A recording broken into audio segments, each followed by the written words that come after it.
라오스 국제 결혼할 때 예. 여성분들이 어떤 걸 가장 중요하게 생각하시나요? 글쎄요. 뭐 사람마다 다 틀리겠지만 아무래도 라오스 신부들이 어리니까 외모를 제일 많이 안 보겠어요. 단정하고 지저분하지 않고 이런 것들 많이 보겠죠.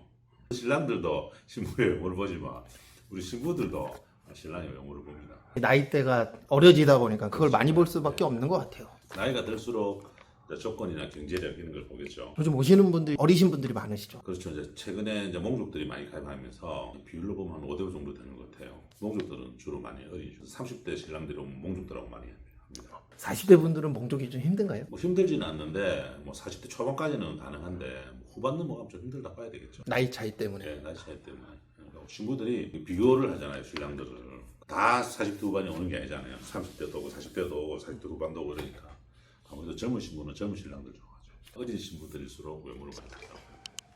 최근 보면 유튜브 영상에 몽족 결혼식 많이 나오거든요. 몽족 신부가 앞으로 부족해지지 않을까요? 부족할 수도 있고 또 아닐 수도 있는데 장단점이 있는 것 같아요. 업체에서 막 몽족만 전무적으로 한다는 공부하는 업체들도 있고 한데 또 몽족 나름대로 또 자기들 전통원래도 해야 되고 마을에서 또 해야 되고 이러다 보니까 좀 여러 가지 그런 불편함들도 있고 또 몽족들이 좀 까다로운 부분들도 있고 또 어떤 단점이 있고 또 장점은 외모나 이런 성향이 우리와 비슷한 게 또 있고 그거는 뭐 신랑들이 판단해야 되는 것 같아요. 어떤 신랑들은 저는 몽족하고는 절대 안 할 거예요 하는 신랑들도 있거든요.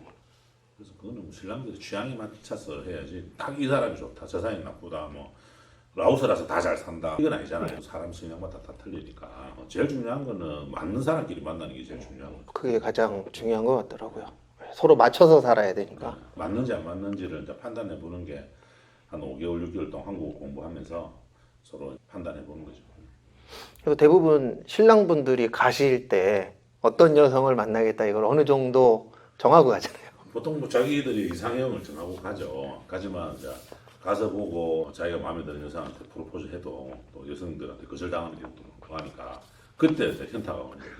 현타가 오면서 이제 눈을 낮추거나 현실하고 타협하게 되는 거죠. 타협 안 하고 그냥 오시는 분들도 있긴 있으시죠. 가끔 있어요. 한 두세 달에 한 번씩 억지로 위를 붙여서 하고 그러지 않으니까 아니다 싶으면 수업시키고 벌로 보내줍니다.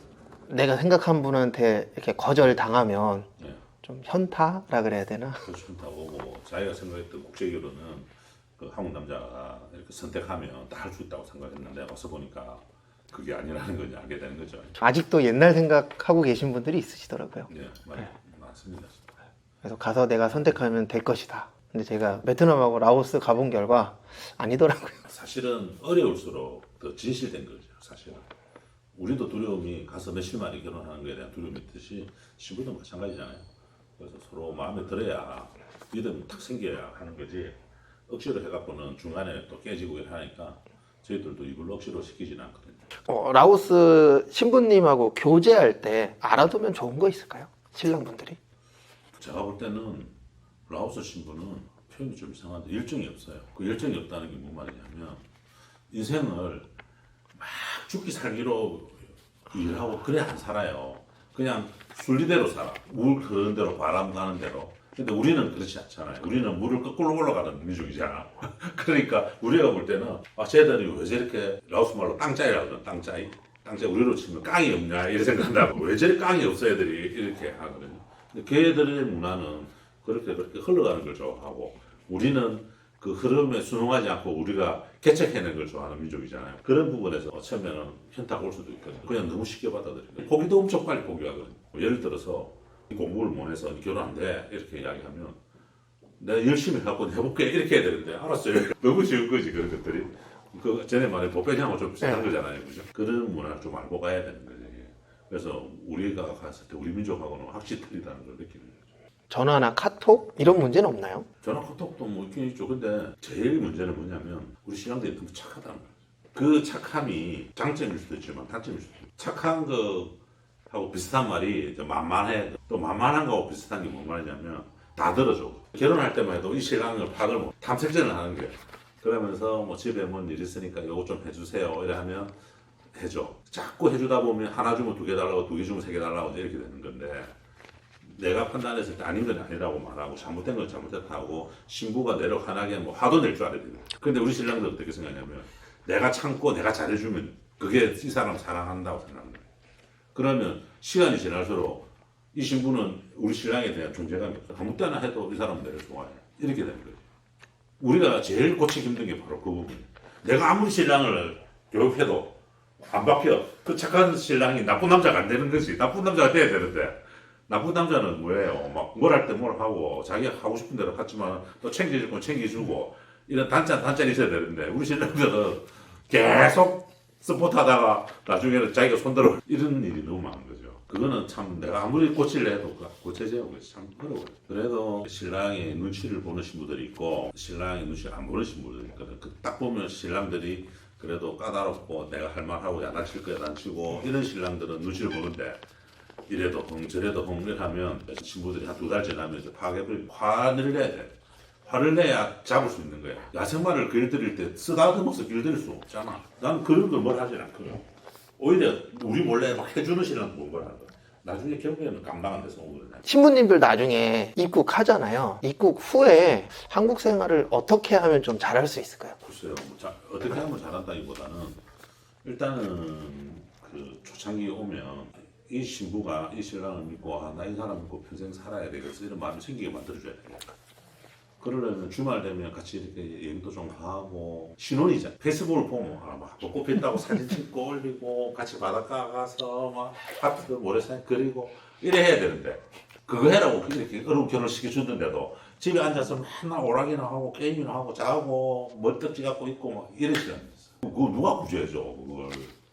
결혼정보회사가 뭐 신도 아니고 그걸 어떻게 구제해 주냐고. 자기들이 스스로 해. 결혼정보회사가 행복해 주는 그런 시대가 아니잖아요. 우리는 정확한 정보를 전달해주고 거기에 대한 절차를 대행해 주는 거지. 우리가 대신 살아주는 게 아니잖아. 사는 거는 자기들이 해야 되는 거야.